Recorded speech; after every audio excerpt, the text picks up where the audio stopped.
पिछले कुछ महीनों से अखिल भारतीय संत समिति, राजस्थान के सभी संत, हम लोग परकोटे में जो प्राचीन मंदिर हैं, आश्रम है, मठ है और उनकी जो ज़मीनें हैं, वो किस प्रकार से कुछ विधर्मियों ने तोड़-फोड़ कर दी, मूर्तियों को तोड़ दिया, आश्रम की जो भूमि है उसको खुर्द-बुर्द कर दी और कई जगह तो मदरसों का निर्माण चल रहा है। ये बहुत बड़ी पीड़ा थी। हम किसी को परेशान करते नहीं और कोई हमें इस तरीके से अगर परेशान करेगा तो वो उचित नहीं है। और धर्म स्थलों को खराब कर देना, तोड़ देना, उनको पेशाब घर बना देना, ये बहुत पीड़ा का विषय था। वो संपूर्ण परकोटे के सभी विधानसभाओं में ये स्थितियां बनी हुई है। हम मौके पर जाते हैं और लाइव दिखाते हैं और क्या स्थिति है, किस तरीके से लोग वहाँ रह रहे हैं और कैसे मंदिरों को तोड़ा, ये भी हम लोग बताते हैं। हमने मीडिया का सहारा लिया और मीडिया के माध्यम से बताया। उसका रिजल्ट क्या आया कि हम सनातनियों के स्थानों को बचाने के लिए जब निकले तो हमारे को नोटिस जारी हो गए। तो हम लोगों को कुछ को तो नोटिस जारी हुए, राजद्रोह का केस उस पर लगाया गया है। स्थिति यह है कि जब आश्रम से निकलते हैं तो बाहर, हमारे आश्रम के बाहर एक पुलिस की गाड़ी पहले से खड़ी होती है। कहाँ जा रहे हैं, किसके पास जा रहे हैं, क्यों जा रहे हैं, वो निगरानी रखती है पूरी। और वो महोदय जहाँ हम जाते हैं वहाँ जाके खड़े हो जाते हैं। ये लगातार पिछले 4-5 दिन से चल रहा है। और रात्रि को अगर कहीं किसी सत्संग में जावें, कोई कीर्तन में जावें, कहीं भी जावें, तो रात्रि को वो गाड़ी वहाँ से लेके आती है और हमें वापस हाथों छोड़ के जाती है और वहीं खड़ी हो जाती है अगर आप अंदर नहीं गए तो। स्थितियाँ ऐसी बना दी गई। हम लोग कोई राजनीतिक लोग नहीं है, धर्माचार्य लोग हैं। अपने सनातन की संपत्तियों को बचाने के लिए गुहार लगा रहे हैं और मौके पर दिखा रहे हैं। कोई अपनी मर्जी से नहीं, मौके पर दिखा रहे हैं कि साहब ये देखिए, इस स्थान की संपत्ति है, ये मंदिर है, कैसे मूर्तियां तोड़ दी गई है।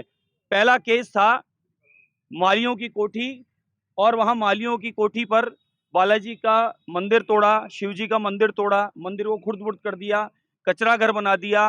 5-5, 6-6 फीट गंदगी उसमें भरी पड़ी है। आज तक उसको कोई साल संभाल नहीं, कोई सफाई नहीं, कोई हमें कोई सूचना नहीं, बल्कि हमें पाबंद किया।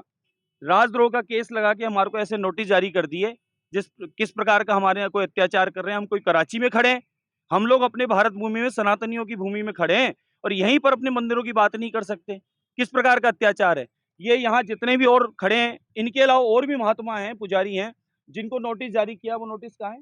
उस नोटिस में इनके मंदिरों में कोई उत्सव वगैरह ये करेंगे, कोई धार्मिक उत्सव करेंगे और कोई भी उत्सव करेंगे, उसमें कोई बात हो जाए तो उसकी जिम्मेदारी इनकी खुद की होगी। इन पे कार्रवाई करेंगे, यानी उत्सव बंद कर दो, मंदिर में धर्माचार्यों को आना बंद कर दो और परकोटे में हमारा जाना बंद कर दो। ये क्या बात हुई?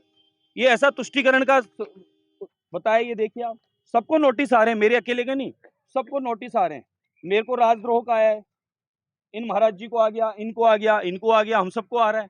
तो ये कहाँ तक उचित है? तो अब किसको कहें? अब गुहार लगाने राजभवन आए और सम्माननीय राज्यपाल महोदय को हमने ज्ञापन दिया है, हमारी स्थिति अवगत कराएं, राष्ट्रपति तक हमारी बात जावे, दिल्ली तक हमारी बात जावे, क्योंकि यहाँ तो बात दबाने का, गला दबाने का, आवाज बंद करने के नोटिस जारी हो गए हैं कि आप एक आवाज नहीं बोल सकते। अब मीडिया एक सहारा बचा है, दूसरा राजभवन और राष्ट्रपति बचा है, इसके अलावा कोई सहारा नहीं है। ये किसी भी विषय में फंसाकर और आपको उठाने की योजना बना चुके हैं। शुक्रवार है आज, पता है सबको क्या हो गया शुक्रवार का?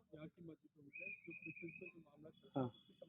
भाई किसी का कोई समर्थन करे, कोई कुछ करे, हमें कोई लेना देना नहीं। हमने कोई किसी मस्जिद को थोड़ा अतिक्रमण किया है, किसी मस्जिद में जाके हमने थोड़ा उसकी जमीन को अब मंदिर बनाया है।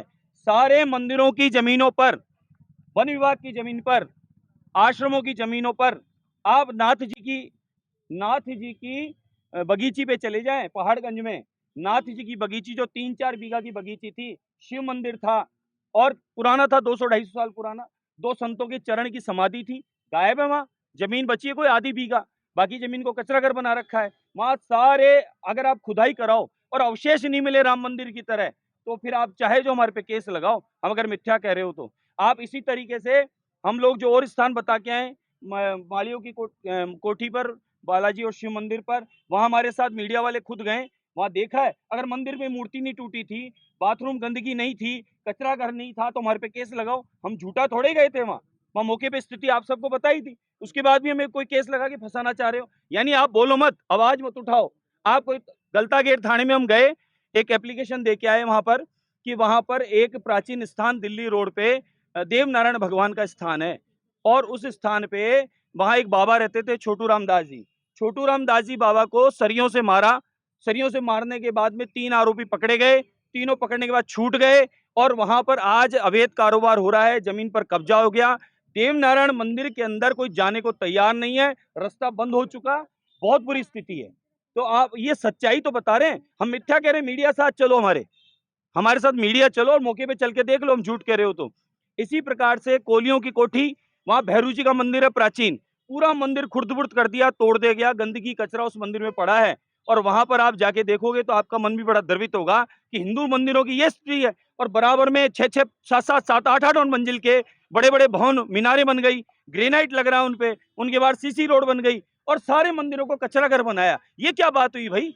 इसलिए हमें दुख है इस बात का कि सरकार हम चुनते हैं, सरकार के नुमाइंदे हमारे कहते हैं और जन सेवक उन्हें कहा जाता है। उसके बाद ऐसी स्थिति अगर दुर्दशा हमारे हिंदू मंदिरों की है तो साहब सनातनियों का फिर आवाज उठाना भी एक केस बनता है। तो साहब अब आप आवाज उठाएंगे, केस बनाओ, अंदर डालो और आप चाहो तो हमें मृत्युदंड दे दो, लेकिन अब हम सनातनी रुकने वाले नहीं हैं। हमारे देवी देवताओं को, मंदिरों को और उनकी जमीनों को सुरक्षित करेंगे, इसमें कोई दो राय नहीं है। इसमें कोई भी सामने आएगा, आगे आएगा, हम झुकने वाले नहीं हैं अब।